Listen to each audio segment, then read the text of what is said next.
चर्चा करने वाले हैं पारिवारिक समस्याओं और उनके निवारण के विषय पर। इस संबंध में आज बहुत सी जानकारियां लेंगे, बहुत सी चर्चा करेंगे और उसके लिए सबसे पहले हम स्वागत करेंगे हमारे साथ मौजूद हमारे बेहद खास मेहमान एडवोकेट महेश चावला जी का। सर, कार्यक्रम में आपका बहुत बहुत स्वागत है। क्योंकि आज का जो हमारा विषय है ये हम सबसे जुड़ा हुआ है। हम सब परिवार में रहते हैं, कोशिश करते हैं कि आपस में प्रेम बना रहे, भाईचारा सौहार्द बना रहे, हम न्यायालय में न जाए जाती है और वो अपना परिवार टूटने के कगार पे आ जाता है। दूसरी बात, ऐसा नहीं है कि परिवार की पारिवारिक जो समस्याएं हैं वो लड़के की तरफ से और ससुराल वालों की तरफ से उत्पन्न होती है।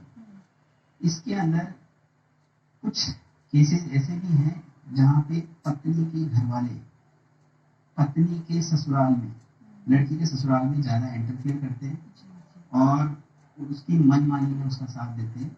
उसके कारण भी पारिवारिक समस्याएं उत्पन्न होती हैं।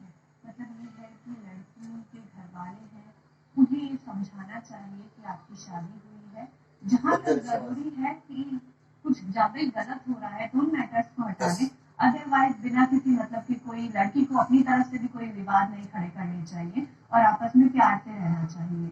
सर, मान लीजिए कि जैसे आपने कहा कि यदि पति की गलत आदत, यदि प्रॉपर्टी से संबंधित विवाद हो जी, यदि पति जीवित है तो जीवित रहते हुए पत्नी का राइट नहीं है उसकी संपत्ति में। उपभोग कर सकती है, उपभोग का साथ रह रही है तो उपभोग कर रही है वो संपत्ति का, लेकिन लेने का राइट नहीं उसे। यदि पति का देहांत हो जाता है और पत्नी विधवा हो जाती है तो उस कंडीशन में पत्नी, जो विधवा पत्नी है, वो अपने पति की जो प्रॉपर्टी है उसमें अधिकार रखती है। कई केसों में ये देखा गया है कि पति के नाम से कोई संपत्ति नहीं है, सास ससुर के नाम से संपत्ति है, पति का देहांत हो जाता है, पत्नी विधवा हो जाती है, उस कंडीशन में वो राइट अपने सास ससुर से मांगती है, तो वहां पे भी वो भरण पोषण प्राप्त करने का अधिकार है उसको। यदि सास ससुर की भी देहांत हो जाता है तो पत्नी सास ससुर की संपत्ति में और पति की संपत्ति में किसी भी झूठी एफआईआर दर्ज कराते हो तो वो झूठी एफआईआर साबित होने के बाद वो जिस पे एफआईआर हुई है वो व्यक्ति दूसरे लगाने वाले एफआईआर, झूठी एफआईआर दर्ज कराने पे कार्रवाई कर सकता है। और सर, हम देखते हैं कि जो ये पारिवारिक समस्याएं हमारे सामने आती हैं, इनकी ज्यादातर जो शिकार होती है वो महिलाएं ही होती हैं, क्योंकि हमारा जो समाज है उसमें शुरुआत से हम देखते हैं कि जो पुरुष है उनका वर्चस्व चला आ रहा है। पुरुषों ने भी महिलाओं को जहर दबाया कई बार, और पुरुषों को हटाइए, महिलाएं खुद भी महिलाओं को पीछे करें। जैसे हम देखते हैं कि सास है वो परेशान कर रही है, बाकी के रिश्तेदार हैं वो परेशान कर रहे हैं। ऐसी स्थिति में अब मामले कोर्ट्स में जाते हैं, कोर्ट्स का पूरा एक प्रोसेस चलता है, लेकिन हम ये चाहते हैं कि न्यायालय में जाने से पहले आपसी समझाइश से इन मैटर्स को हल किया जाए। और ये मध्यस्थता का जो प्रोविजन हमारे भारत देश में लागू किया गया है उसका अर्थ ये है कि आप कानूनी प्रक्रिया में जो दो आदमियों की लड़ाई होगी तो कानूनी प्रक्रिया में वो लंबी चलेगी, उन्हें आर्थिक नुकसान भी होगा और समय का नुकसान भी होगा। तो मध्यस्थता जो चलाया गया भारत देश में उसका मेन रीजन यही है कि लोगों का समय और पैसा दोनों बचाया जाए और दोनों है कि आप लड़के तो न्यायालय में आ गए, अब कितने साल आप समय खराब करेंगे, पैसा खराब करेंगे। इससे बढ़िया है कि आप दोनों लोक अदालत की भावना से दोनों आमने सामने बैठ जाइए, आप दोनों की बात रखिए। यदि कोई बीच का रास्ता निकलता है तो लोक अदालत की भावना से आप अपने मैटर को राजीनामे से खत्म करवा लीजिए।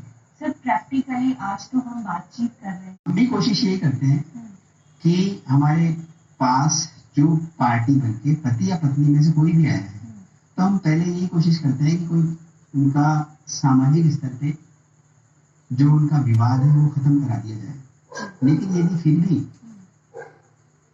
दोनों आपस में बात मानने के लिए तैयार नहीं होते तो हम फिर कोर्ट में केस लगाते हैं। लेकिन हमारा पहला उद्देश्य यही है कि किसी भी तरीके से हमें खुशी तभी मिलती है जब कोई परिवार टूटने से बचे और दोनों पति पत्नी लड़ने के बाद वापस से साथ रहे। आपने अपनी पुस्तकों के जरिए बताया अभी। और मैं 22 साल से इसी मैटर पे काम कर रहा हूँ, तो मैंने कुछ किताबें इसी मैटर पे मेरी मार्केट में है, कानूनी किताबें।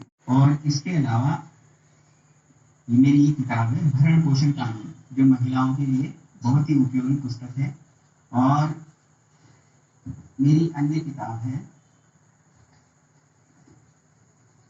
ये है फैमिली कोर्ट पे, कि हमारे देश के जो फैमिली कोर्ट हैं वो किस तरीके से काम करेंगे और पति और पत्नी को क्या क्या अधिकार हैं और किस तरीके से वो अपने अधिकारों का प्रयोग कर सकते हैं।